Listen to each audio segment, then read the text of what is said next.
তো আমাদের এই মোকালামাটির মূল বিষয় হলো শরীয়তের মধ্যে পরিপূর্ণভাবে বন্ধন লোন নেওয়া হারাম। আমার নাম কুলসুমা খাতুন। আমার নাম সাইমা খাতুন। তো যাই হোক, আমাদের মোকালামাটি শুরু করা যাক। আসসালামু আলাইকুম ওয়া রাহমাতুল্লাহি ওয়া বারাকাতুহু। কুলসুম বোন। ওয়ালাইকুম আসসালাম ওয়া রাহমাতুল্লাহি ওয়া বারাকাতুহু। সাইমা আপা, কই আপারা বন্ধন লোনের স্যার কি আসছে? আরে কুলসুম বোন, তোমরা দলবদ্ধভাবে কোথায় যাচ্ছ? আজ আমাদের বন্ধনের টাকা জমা দেওয়ার দিন, তাই রূপসা আপাদের বাড়ি যাচ্ছি।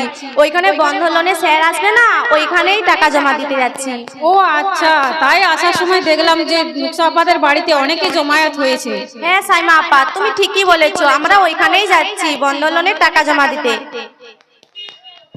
ও কুলসুম বোন, তুমি কি জানো না ইসলামের শরীয়তে সুদ নেওয়া এবং সুদ দেওয়া হারাম? আর কেউ যদি কাউকে এই বিষয়ে সাহায্য করে তাহলে সেও হারাম কাজ করলো। আর তোমরা বেপরদার সহিত পরপুরুষের সামনে লোনের টাকা দিতে যাচ্ছ। তোমরা কি জানো না ইসলামের শরীয়তে প্রত্যেক নারীর জন্য পর্দা করা ফরজ? ওহ সাইমা আপা, তোমাকে আর জ্ঞান দিতে হবে না তো। আমাদের কত সমস্যা তুমি জানো?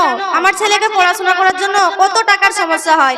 তুমি যে আমাকে এত জ্ঞান দিচ্ছ, তুমি কি আমাকে টাকা দেবে? সাইমা আপা, জ্ঞান দেওয়া অনেক সহজ।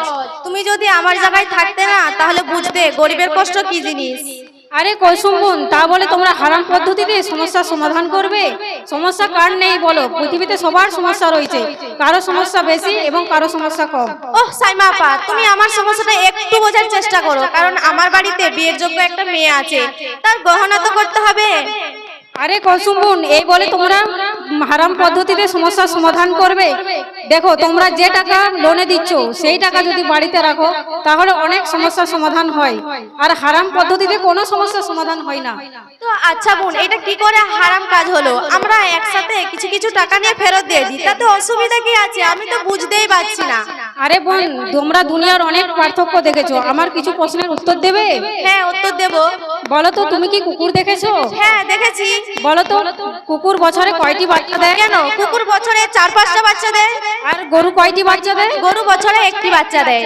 তোমার কথা দ্বারা এটা বোঝা গেল যে কুকুর অনেক বাচ্চা দেয় এবং গরু 1টি বাচ্চা দেয়। কুকুর অনেক বাচ্চা দেওয়া সত্ত্বেও আমাদের কোনো কাজে আসে না, এবং গরু একটা বাচ্চা দেওয়া সত্ত্বেও আমাদের কত কাজে আসে। পৃথিবীতে কত গরু জবাই হচ্ছে, তাও কি গরুর সংখ্যা কমছে? হ্যাঁ সাইমা আপা, তুমি ঠিকই বলেছো। আচ্ছা, তোমাদের লোনের টাকা নিয়ে কোনো উন্নতি হয়েছে? সাইমা আপা, তুমি ঠিকই বলেছো। ওই লোনের টাকা নেওয়ার পর আমাদের কোনো উন্নতি হয়নি, বরং ক্ষতি হয়েছে। কারণ আমাদের একটা দোকান ছিল, ওই দোকানটা পরিপূর্ণভাবে বন্ধ হয়ে গেছে। আর আমাদের লোকটা ঠ্যাঙের উপর ঠ্যাং দিয়ে বসে বসে খাচ্ছে, ফলে প্রাইভেটের বেতন ও মক্তবে টাকা দিতে পারছি না। কত অসুবিধা হচ্ছে জানো? এর থেকে লজ্জার বিষয় আর কি হতে পারে বলো? তোমার কথা দ্বারা এটাই প্রমাণিত হলো যে হারাম সম্পদে কোনো বরকত নেই এবং হালাল সম্পদে বরকত আছে। মহান আল্লাহ তাআলা কোরআনের মধ্যে বলেছেন যে এই সুদযুক্ত হারাম কাজ থেকে তোমরা বিরত থাকো, এবং আল্লাহ তাআলা হাদিসের মধ্যে এও বলেছেন যে এই সুদযুক্ত সম্পদ কোনোদিনও কোনো কাজে আসবে না। সাইমা আপা, তুমি ঠিকই বলেছো। যখন থেকে ওই লোন নেওয়া শুরু করেছি না, তখন থেকে সংসারে অশান্তি লেগেই আছে। আর আল্লাহ তাআলা আমাদের এই বন্ধন লোন এবং সমস্ত খারাপ কাজ থেকে দূরে রাখুক, আমিন। আর সাইমা আপা, এই খারাপ কাজ থেকে আমাদের গুনাহকে মাফ করতে হলে কি করতে হবে? তোমাদেরকে এখন তওবা করতে হবে। তওবা করলে কি সব গুনাহ মাফ হয়ে যাবে? তওবা করার পর যদি তোমরা পুনরায় সেই কাজ না করো তাহলে আল্লাহ তাআলা তোমাদেরকে অবশ্যই ক্ষমা করে দেবেন। তওবা সেটা আবার কি করে করে? আমরা তো জানি না, আমাদেরকে কি শিখিয়ে দেবে? হ্যাঁ, অবশ্যই শিখিয়ে দেবো।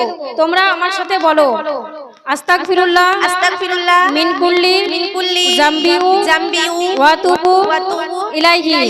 আল্লাহ তাআলা তোমাদের সমস্ত গুনাহ মাফ করুক, এবং তোমরা 5 ওয়াক্ত নামাজ আদায় করবে এবং ভালো কাজে সাহায্য করবে এবং অসৎ কাজে নির্দেশ করবে। আল্লাহ তাআলা সমস্ত মানুষকে এই হারাম কাজ থেকে বিরত রাখুক, আমিন। আমিন। আসসালামু আলাইকুম ওয়া রাহমাতুল্লাহি ওয়া বারাকাতুহু।